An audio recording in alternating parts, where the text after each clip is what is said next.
Pendapat Bildad bahwa orang fasik pasti akan binasa. Ayub 18 ayat 1-21.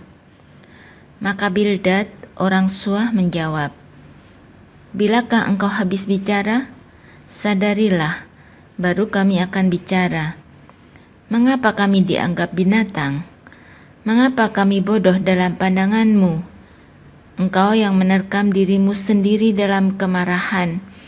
Demi kepentinganmu kah bumi harus menjadi sunyi dan gunung batu bergeser dari tempatnya? Bagaimanapun juga, terang orang fasik tentu padam, dan nyala apinya tidak tetap bersinar. Terang di dalam kemahnya menjadi gelap, dan pelita di atasnya padam. Langkahnya yang kuat terhambat, dan pertimbangannya sendiri menjatuhkan dia. Karena kakinya sendiri menyangkutkan dia dalam jaring, dan di atas tutup pelubang dia berjalan. Tumitnya tertangkap oleh jebak, dan ia tertahan oleh jerat. Tali tersembunyi baginya dalam tanah, perangkap terpasang baginya pada jalan yang dilaluinya. Kedahsyatan mengejutkan dia di mana-mana, dan mengejarnya di mana juga ia melangkah. Bencana mengidamkan dia, kebinasaan bersiap-siap menantikan dia jatuh. Kulit tubuhnya dimakan penyakit, bahkan anggota tubuhnya dimakan oleh penyakit parah. Ia diseret dari kemahnya, tempat ia merasa aman, dan dibawa kepada raja kedahsyatan. Dalam kemahnya tinggal apa yang tidak ada sangkut pautnya dengan dia. Di atas tempat kediamannya ditaburkan belerang, di bawah keringlah akar-akarnya, dan di atas layulah rantingnya. Ingatan kepadanya lenyap dari bumi, namanya tidak lagi disebut di lorong-lorong. Ia diusir dari tempat terang ke dalam kegelapan, dan ia dienyahkan dari dunia. Ia tidak akan mempunyai anak dan cucu cicit di antara bangsanya, dan tak seorang pun yang tinggal hidup di tempat kediamannya. Atas hari ajalnya orang-orang di barat akan tercengang, dan orang-orang di timur akan dihinggapi ketakutan. Sungguh, demikianlah tempat kediaman orang yang curang, begitulah tempat tinggal orang yang tidak mengenal Allah. Ayub yakin bahwa Allah akan memihak kepadanya. Ayub 19 ayat 1-29. Tetapi Ayub menjawab, "Berapa lama lagi kamu menyakitkan hatiku dan meremukkan aku dengan perkataan? Sekarang telah 10 kali kamu menghina aku, kamu tidak malu menyiksa aku. Jika aku sungguh tersesat, maka aku sendiri yang menanggung kesesatanku itu.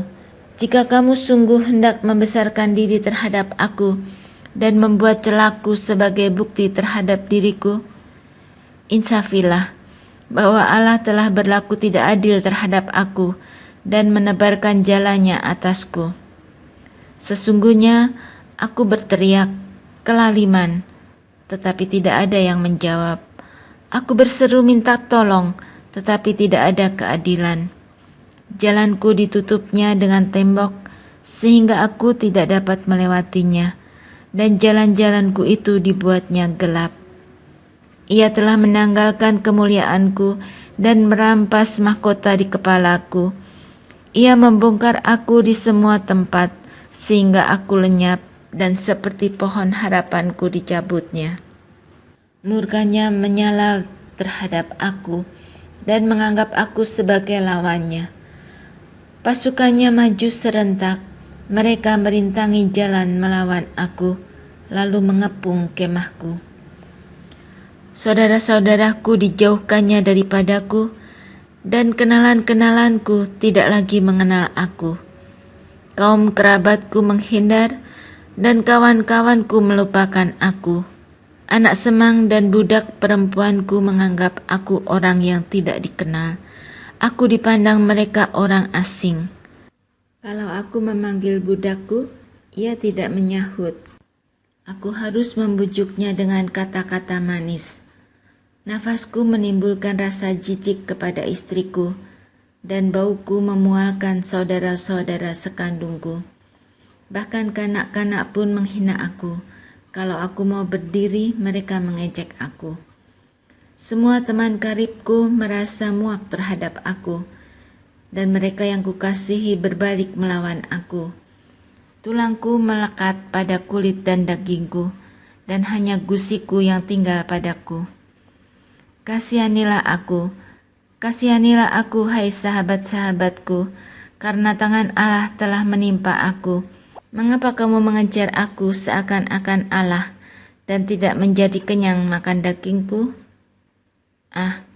Kiranya perkataanku ditulis, dicatat dalam kitab, terpahat dengan besi pengukir dan timah, pada gunung batu untuk selama-lamanya.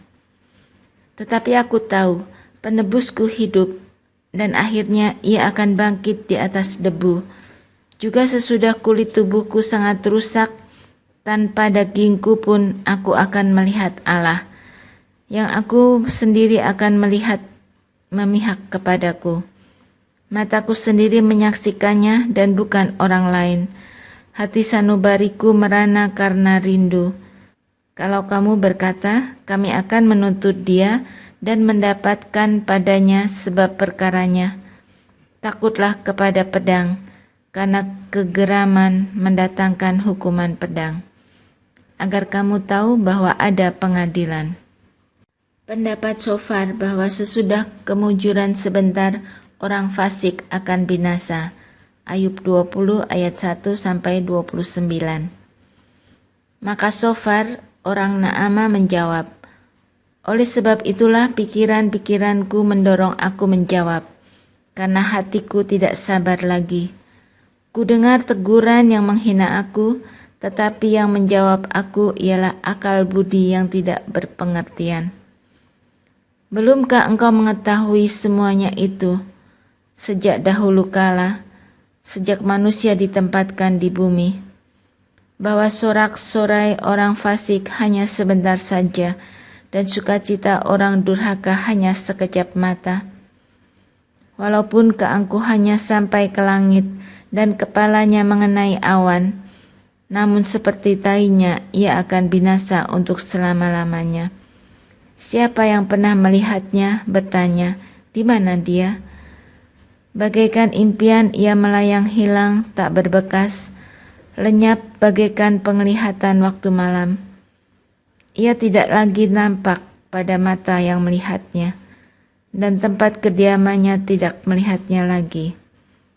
Anak-anaknya harus mencari belas kasihan orang miskin, dan tangannya sendiri harus mengembalikan kekayaannya. Tulang-tulangnya boleh penuh tenaga orang muda, tetapi tenaga itu pun akan membaringkan diri bersama dia dalam debu. Sungguh pun kejahatan manis rasanya di dalam mulutnya, sekalipun ia menyembunyikannya di bawah lidahnya, menikmatinya serta tidak melepaskannya dan menahannya pada langit-langitnya, namun berubah juga makanannya di dalam perutnya, menjadi bisa ular tedung di dalamnya. Harta benda ditelannya, tetapi dimuntahkannya lagi.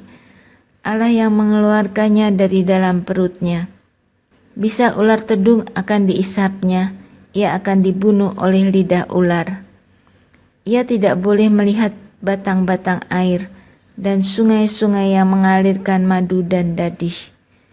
Ia harus mengembalikan apa yang diperolehnya dan tidak mengecapnya.